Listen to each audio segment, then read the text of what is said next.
During recording, I had a power outage, and me and my friend Garrulous were having a phenomenal conversation, an absolute banger of a conversation. This is all we have left of it at the moment. We did go in and record like an extra 30 minutes or something, and it wasn't until like the last second that I looked over at OBS and saw that it wasn't recording his audio from Discord at all. So here's 30 minutes roughly of me and Garrulous just yapping about Spyro. Enjoy. All right, welcome back to Soaring to a Realm Beyond. I'm here with my good friend Garrulous. How you doing? Hey, I'm doing great. There's nothing wrong at all. How are you doing? You know, just here playing Spyro. Yeah, good old Spro. Been a bit since you've done anything Spro related, I know, on your channel, but I remember when things were just getting started for you. You streamed Spyro quite a bit. Yeah. See, my thing was, I'm a huge fan of Spyro 2 and 3 from, pretty young age. And my first dog was named Spyro. I loved the series that much. Hey, I remember that. I always had a very big spot in my heart for this series, except the first game, because I just didn't have it when I was a kid. So by the time I got to it, I was like, this one tends to be a lot of people's favorites, and to me, I'm like, I like the other two a lot more still. That's fair. I mean, I think the reason why most people just play this more often compared to 2 and 3 is just the once you get the flow state of Spyro 1, it just becomes such a game that you can just turn your brain off to. Yeah, no, I totally get that, because there's a lot less of, like, stop and go with these two games, except when you're rescuing dragons, I suppose, but you can just skip through them. But, this game, I recognize how streamlined the entire process is. Like, they really, really had a good thing going from game one here, and not to besmirch a very similar sister franchise to this. Yeah. But Spyro 1, I would play 150 times before you got me to 100% Crash 1. I'm just gonna be honest. Which is except completely Insane fair. Trilogy.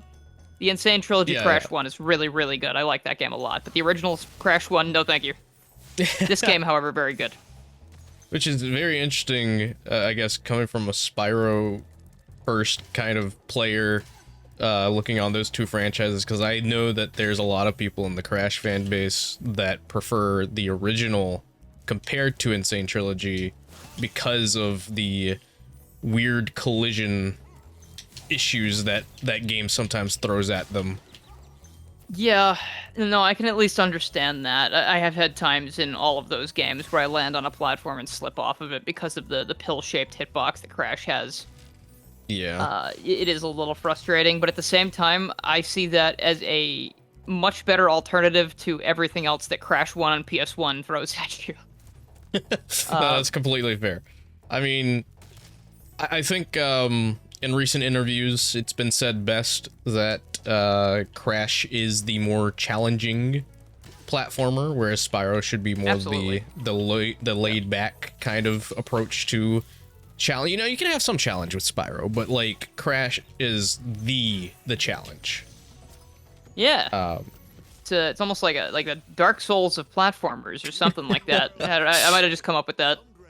I think I'm the first one. I don't think I've ever heard anyone refer to it as that before. Well, you're lucky day today, but yeah, I definitely agree. I think you could probably hand most people Spyro 1 and they would be able to sort of get the hang of it. Crash 1, I think, would turn a lot of people away. And it would have turned me away if I had played that one first.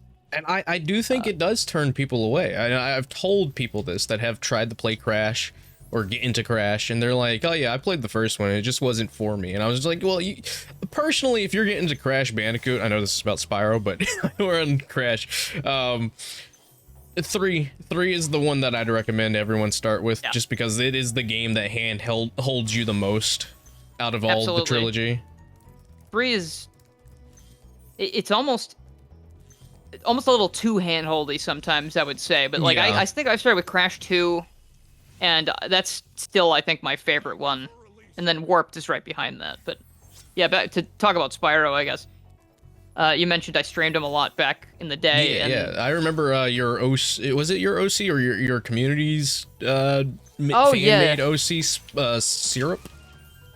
yeah. So that's so funny. When I was streaming it, I think I had started streaming them because I was hoping that they were gonna make a Spyro trilogy like they did Crash, and I think there had been rumblings of it. So like I was like, I'm just gonna do the whole series, and I think that playthrough of Spyro 1 on my live streams was the first time I ever 100%ed Spyro 1, so that was pretty fun. But during one of the streams, someone in the chat was either unintentionally or intentionally spelling things wrong, and they referred to Spyro as Cryo, and Cryo. it sort of it led to like a small discussion about just funny things like who would Cryo be? It's like that's Spyro's cousin who cries a lot, like stuff like that. And eventually we got to talking about. I think someone in chat, it might have been Maxi, one of our longtime friend viewer people, amazing artist also. He might have said Syrup the Dragon or something at some point, and I was like, that's awesome. Like that's just a dragon with the syrup element instead of like fire, water, earth, whatever. And he's the supplier of syrup for the entirety of the Dragon Realms and all the surrounding places. And his little torment that I gave him, his little horrifying backstory is that he supplies all that syrup and people love having him around, but it's really just because of that and they don't like him as a person. No. Except for Spyro. Spyro was always very kind to Syrup, and I thought that was nice. That's unfortunate. You give him the one thing that everyone's gonna rely on, Syrup, and they don't enjoy his company. That's really sad. Yeah. Like, he's not even like I don't think he has a personality that much aside from that. It was just, that was like, when you make an OC, you want to just torment them a little bit. Yeah. No, that's fair. You get that little bit of taste of freedom of what you want to do with the character. And you're like, yep, let's do it. That little taste of syrup. Taste of freedom and syrup. Yeah. I wonder if that might have been subconsciously me being like, oh yeah, that's how the world treats everyone, basically. They like you for one thing, usually, and then they throw you away the second you try to be an individual. It could be that. I don't know. Yeah. I mean, everybody that's a creator ends up putting something in there, that is metaphorical for something that, the way that they view certain things in the world. Yeah, I definitely tend to do that with a lot of the characters I write. I give them a lot of myself and my own turmoils. But the way to maybe work through some of that in some cases, who knows? Oh yeah, no, most certainly. It is a good... it's the word therapeutic. It's almost therapeutic in a way. Yeah, I could definitely see that. And I guess like this series, I really genuinely think that this series, it has a lot of fan content. It always has. There's always been a lot of people supporting this franchise. It's got a huge vocal fan base. I kind of compare it to Sonic in some cases because it does feel like you could take the concepts from this franchise and sort of run with it in any direction for the most part, because these games are so full of magic and intrigue around every corner. You only really see like a small snippet of these worlds every time you play. So like there's so much out there that you've never seen. I feel like it just has a really good blank slate for people to latch onto as well. Oh yeah, no, most certainly. I mean, I think that's also just like why we've seen Spyro compared to like Crash being his sistering franchise go through so many different iterations over the past few years. Whenever he came back, like obviously you have the Legend of Spyro, which can be completely disconnected from the original series itself, but also you have completely disconnected. Yeah, you have Skylanders as well. Which I'll try and behave. It's fine. It's fine. It's Toys for Bob's baby. I respect them for. Obviously, you know, when they were contacted to make it or they were, you know, hired to make it, that was the goal. Like, it's not like, you Yes. know, the company, I blame Activision more than anything. I'll say that. Because they were like, let's make Toys to Life and make a lot of money. And sure, they did, because they made like 6 games. Sure, it helped revive Crash Bandicoot by the end of it, which is Yeah, by the great. end of it, yeah. But I don't know, to me, it was just like, oh, let's slap Spyro's name on the first game's title and trick Dylan into buying it. Oh, this is not at all what I wanted. Okay, and like, I would actually say the Legend of Spyro series is a really interesting take on this whole thing because, Oh, it certainly is. From what I've played yeah, recently, it is so intriguing. they have such a, it's a vastly different approach. It does not feel even slightly similar. Like, it's almost like, I actually don't remember the gameplay too much, but I know it's a lot more combat focused, and obviously it has been compared a lot to Lord of the Rings because Yes. of a certain actor that takes the reins. Yes, Elijah Wood. Yeah, which I still find very funny that they spent money getting Elijah Wood to voice Spyro, but I hope he had a good time. And like, I know people like that one a lot. I know it tells a good story, and it also wraps it up in like 3 games, right? So it's sort of comes and goes on its own terms. Sort of one of those games that definitely comes and goes, and we see Spyro sort of, they do something unique with that series that I don't think I see a lot of games try to tap into, but they like age Spyro up as the games go. Yeah. You know, it's pretty interesting too, like, that Spyro does get visibly older and visibly more powerful as the games go on, and it kind of feels like a, and obviously with the new game that's coming out, it does actually bear a little bit of resemblance to, I would say, Legend of Spyro Dawn of the Dragon, which is the last one, I think, in the fact that there is more flight capability for Spyro.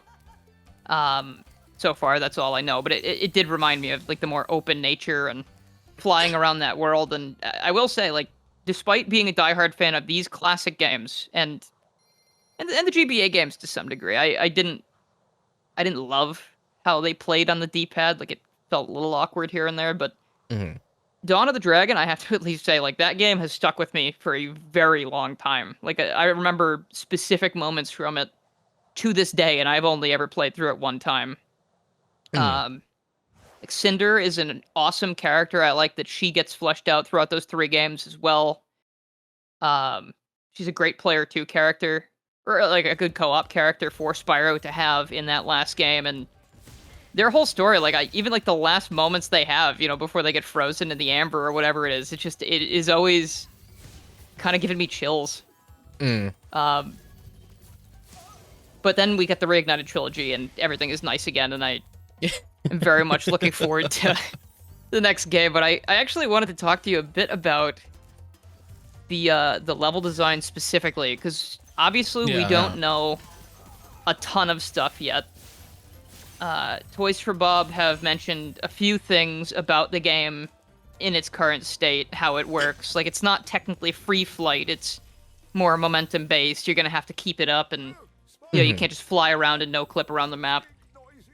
But I am curious, I forget, did they say that there's gonna be levels again, or is it gonna be a big open map with like areas? Did they mention that? You know, it's not really racking my brain that much on whether or not they have specifically stated that, but they did say in an interview, I think the recent one that they did with I forget the channel name, I think it was like along the lines of like something funny, I forget the name, but they said that gyms would be returning.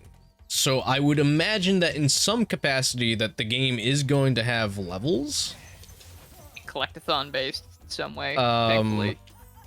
And then also on the first part, or the first episode, I guess, of the series with CGE, he pointed something out that I don't think I've seen a lot of people point out, and he may be the first person I've actually talked to that's pointed this out. But he certainly analyzes enough Spyro stuff to know, so I would trust him. The model for Spyro in that gameplay is completely or slightly different than the model that we see in the CGI, and the specific thing that is very slightly different is his tail shape. Huh. So maybe the CGI is from an earlier or later point than the gameplay. Yeah, that's what we were talking about, because like he's done some work in some animation in his lifetime. I say it as if he's like some ancient wise old man. 8,000 years old, yeah. He's got the mustache for it. He's basically a wizard. He's done some animation work, and he says that, you know, that wouldn't be too far off from what could have possibly happened. They could have just sent some early concepts over to the animation studio, and then by the time the gameplay was finalized, you know, they didn't go back and touch it up. But the thing specifically about the tail was like, it's interesting that it's a different design or a different approach, because I think even like some of the concept that they recently showed off showing the design for Spyro, they showed some different tail like designs as well, and we're wondering if that has some kind of impact on how the combat is going to play, because even from like the 7 seconds, I think he said, is how long that gameplay trailer lasted. It's either 7 seconds or 15, somewhere in there. He says that, like, you don't see any kind of enemies sprawled out across the area. You don't really get a good glimpse to see if there's any enemies or anything for combat specifically. So you don't see any gems, you don't see any sheep, you don't see any enemies, you don't see any collectibles. It's just basically like Spyro flying around, and you see those like hoops in the air that must give him more speed to keep flying. Yeah. I wonder, do you think it could be a tail thing? Like maybe when you change Spyro's abilities in some way, his tail might change to reflect like a different attack style or something, or... Yeah, maybe. I mean, it could be something along the lines of you get upgrades, and the upgrades go towards, like, maybe his horns are interchangeable, maybe his tail is interchangeable. Maybe. It could be a customization thing. But Toys for Bob also did say in that recent podcast that they attended that the way that they're approaching the free flight, or as they call it, dragon flight, is they are blending platforming and flight together. Okay. I mean, like, I can sort of see it in my mind a little bit. Like, if, let's say you're running along a mountaintop, you're charging along a mountaintop, rather, and you jump off, you do a, you know, open the wings, you do a swoop down, swoop back up, you get good momentum going, and you take off towards another part of a stage or the area that you're in. Which sounds very cool, but I guess the thing, getting back to what I was going to say about it in general, was these games, Spyro 1, 2, and 3, have level design that is so expertly woven together in terms of just how these games play. Like, it is a loop in a lot of sense. Like, I think you just did it, honestly. You just turned around. Literally saw that happen in real time. Yes, by the time you make it to the end of the stage, you do have the opportunity to loop around. There are some instances that doesn't happen. Like, I want to say, like, Ice Cavern doesn't do that. Yeah, there are some too that much, don't, for sure. But, like, that is something that and that's just Insomniac level design philosophy in general. Like, Insomniac has to be known for doing this, because even that, like, approach to level design is featured in Ratchet and Clank. Okay, yeah, I don't have too much experience with that, but I think that was always a really big strength of these games, because they are collectathon 3D platformers, so you do want to loop around and go back and find things. You don't want it to be annoying to do so. And I think they found a really good balance. Like, I think of things like Magma Cone from Spyro 2, or basically any level in Spyro 3 or 2, I suppose. Like, I mean, these ones too, along with some of them, but, like, I guess more specifically, like, you know, in Spyro 3, the level with, like, the Tomb Raider parody character? Yes, I do remember that. I remember that specifically being very good to, like, because at the end you just basically engage a ladder to like drop down, and then you can climb to the end of the level, go around the whole thing again, whatever you want. But I'm wondering how they're gonna handle if the levels are more wide open and you know, more about flying around, more about free dragon flight.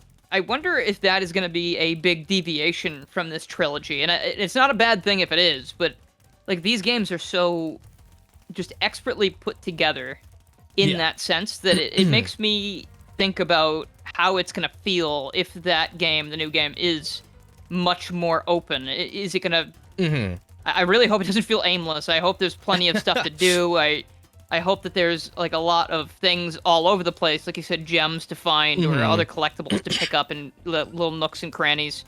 Yeah. Sort of like something like Breath of the Wild, how no matter where you go, there is always something that is going to be like able to be looked at or picked up or done in some cases.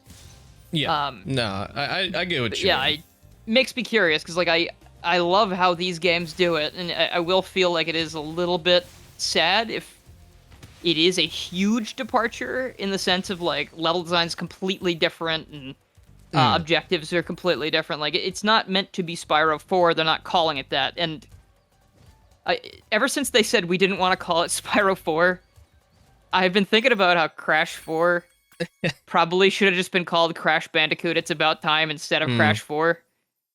I mean, it is a very interesting like comparison between the two, because with Crash 4, they specifically named it Crash 4 because they definitely wanted people to know that it was a direct sequel. Whereas with this one, even though it's not a direct sequel to 3, it still is taking place in the continuation, the continuity, yes, of the original trilogy.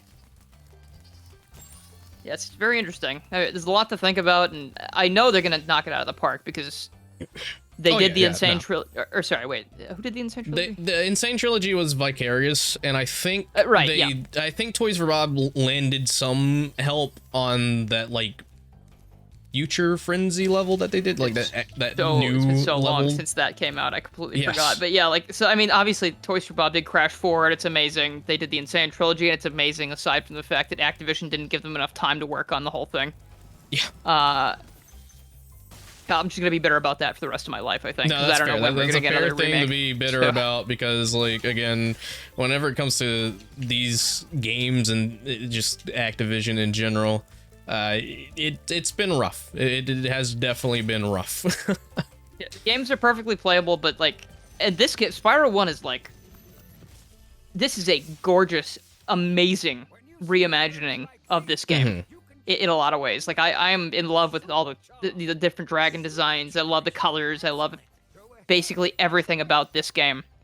And then Spyro and 2 are very much, or sorry, 2 and 3 are more, like you can tell that they had less time because they said they wanted to do more stuff, like add like models for the baby dragons or, you know, do this and that. Just kind of bums me out because 3 I think is the most difficult to recommend in this trilogy because it certainly is, but I mean, like, also 3 isn't messy. Like fully handled by Toys for Bob. That was done by a different company. Is it Sanzaro Games? I think it was Sanzaro, yeah. And no disrespect to any of these companies, obviously. I just hate Activision for doing that, for forcing the restrictions on you guys. It does suck. It is very interesting to think about the direction that they could be taking with Spyro and A Realm Beyond. And like you were saying, you know, like obviously big trust for them because they did Crash 4 and it turned out perfectly okay to a degree. This is well, sure. Yeah. The thing that I'm curious about, and I've told this to multiple people that I talk about when it comes to this, is I'm really curious if they're gonna lean more into inspiration from Spyro 1 and maybe a little bit from Spyro 2, because this is a new experience that they want people to get into and play, and they want it to be an approachable game for newcomers to the series as well, which is why it's going to be completely based in a new realm, and we might not see old characters returning instantly like most people would want. Or as often. I think they said there will be returning characters, but I assume they'll be pretty few and far between. Most likely. I mean, like I could definitely see Professor, maybe Alora, because I mean, like, we did get a new model for Alora in Team Rumble, so she's got something. That is true. I mean, I guess the model from Team Rumble does still give me more reignited vibes than it would the new thing, but like it is always possible. Like I would love to see those characters come back. It's got a little bit of reignited in it, but it definitely goes into a different direction for the character design in general that I think it would probably fit in pretty okay. Yeah, no, I'm sure they'd be fine. I mean, they could always do different textures. Oh no! These stupid they can always change up the textures. They can do some remodeling on the characters to make them fit better. Yeah, I'm not super worried about that. We know the new villains are going to be different. Like, it's not just going to be Ripto or, any familiar fellows showing up for that. Which I know a lot of people had a huge amount of relief because I know there's some people that were just like, please don't let it be Ripto. Please don't let it be Ripto. I love Ripto so much. He is the ultimate hater. And it's just so funny that he talks such a big game and he cannot back it up. Like, whenever Spyro shows up, he's just like, all right, I'm dead. Like... yeah, pretty much. Like, he has a lot go... I guess it almost reminds me of... I hate to keep bringing it back to this. It reminds me of Sonic a little bit in some cases. How in, like... in Spyro 2, like, you have Allura, you have the Professor, you have Hunter.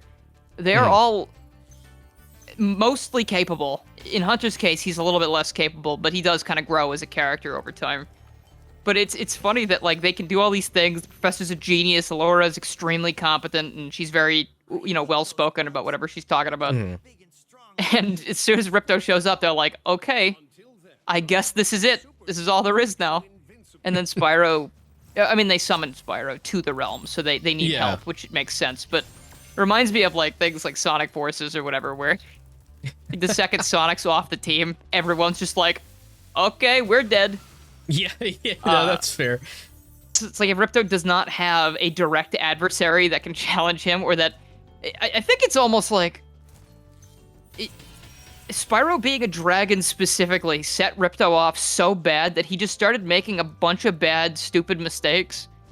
Yeah, and it makes me wonder if, like, he was fighting someone else. Like, if Crash Bandicoot showed up to fight Ripto, like, I wonder if Ripto would be 10 times scarier, because he's like, I'm not afraid of that thing.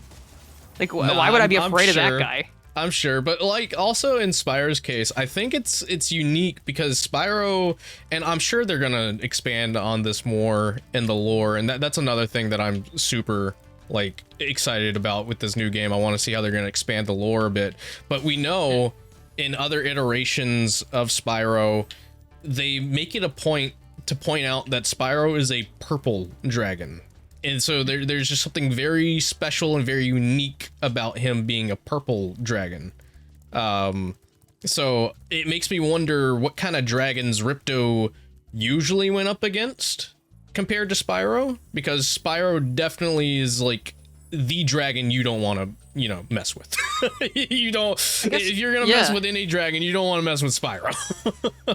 I hadn't thought about that too much. I do actually wonder what Ripto had been getting up to before that had happened. Because, like, he does say, I hate dragons. He's not just like, a dragon? That sucks. Like, he specifically hates dragons for something that's happened in the past. I mean, we know that dragons go hand in hand with magic in this franchise. We know Ripto is a sorcerer. He's like a warlock.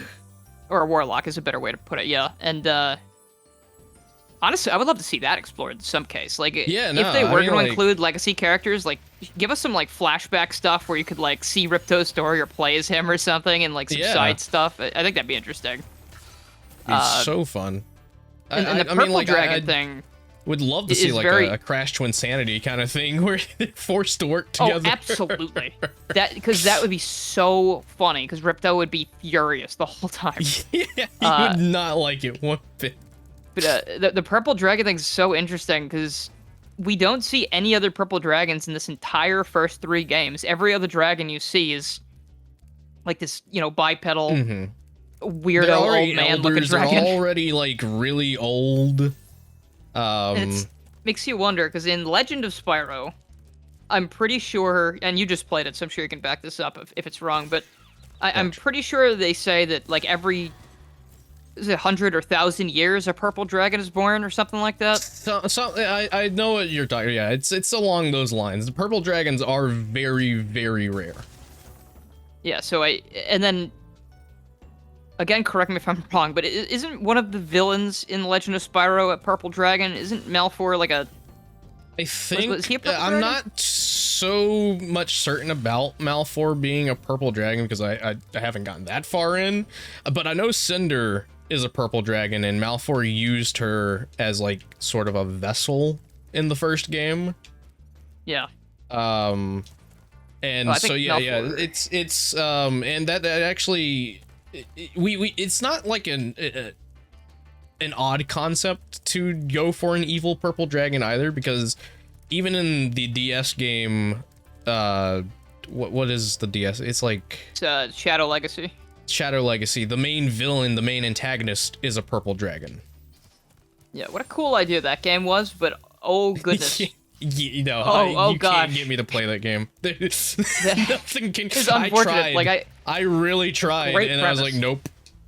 Like when I read about it, I didn't even know the game existed for a while. But like, it is a Spyro RPG game, not turn-based, but it's Spyro action RPG, sort of like Legend of Spyro with combat and stuff like that. Where